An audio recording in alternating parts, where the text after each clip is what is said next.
Sabayon, Dessert 20007.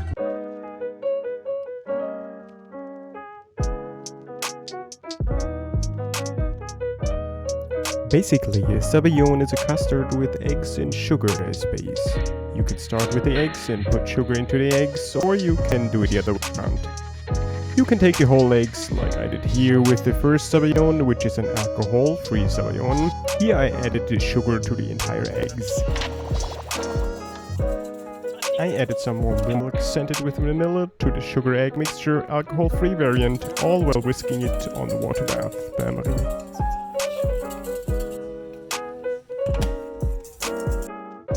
Or you can just take the egg yolks and some sweet wine or some sweet liquor as a liquid component to the Sabayon at the very beginning as well. Because of the alcohol, you want the egg yolk to get to a better overall consistency of your cream.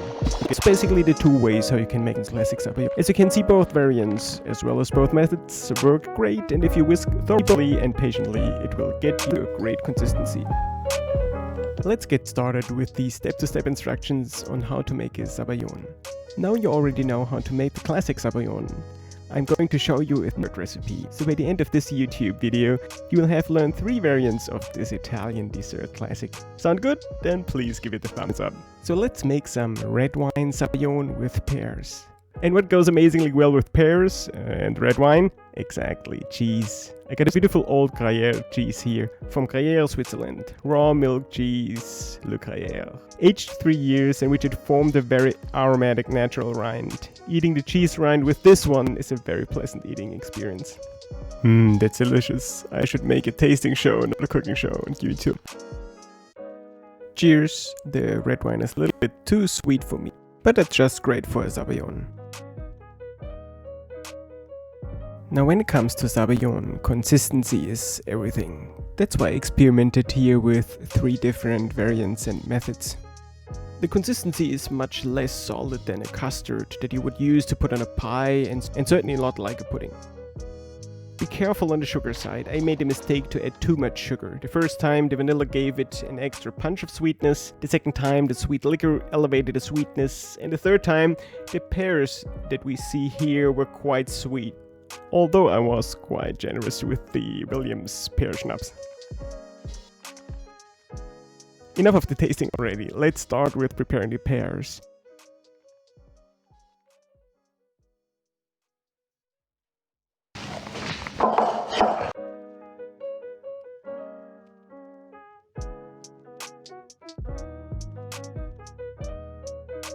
They are very juicy, so I'll add nothing but a little sugar and put them on the stove, simmering at a very low heat.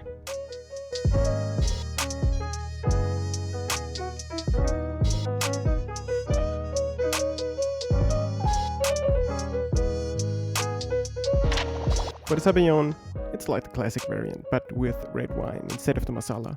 Sugar, eggs, red wine. Drink whatever is too much. Cheers!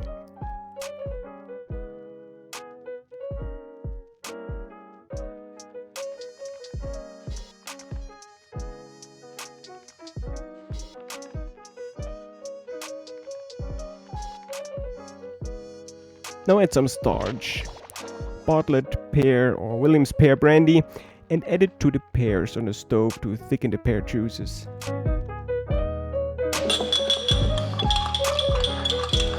Now it's time to put the Sabayon mixture on a bain-marie. Important to note, the water should not touch the bottom.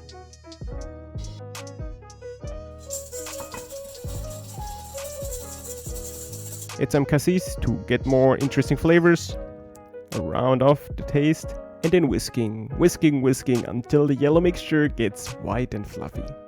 The temperature of the mixture should not exceed 80 degrees Celsius or 175 Fahrenheit. It's a good idea to just keep it below 170, so that the eggs don't curl. If you whisk thoroughly and patiently, it will get you a great consistency. A velvety smooth consistency one expects from a delicious Sabayon.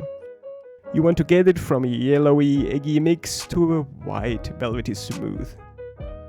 And that's already it. Off we go to plating.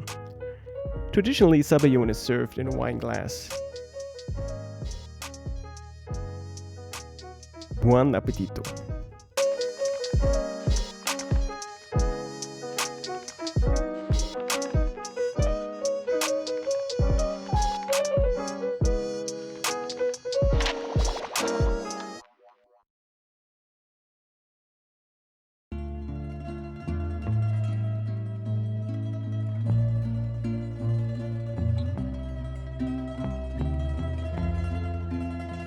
red wine and cheese. Cheese and red wine Zabaglione. Since we've already tried so many different recipes for Sabayon today, I had to sneak in the cheese at the very end again. And I had to try the red wine Sabayon with the Gruyere Swiss cheese. And I think it tasted amazing. Leave a comment and let me know if you like the red wine Sabayon with cheese.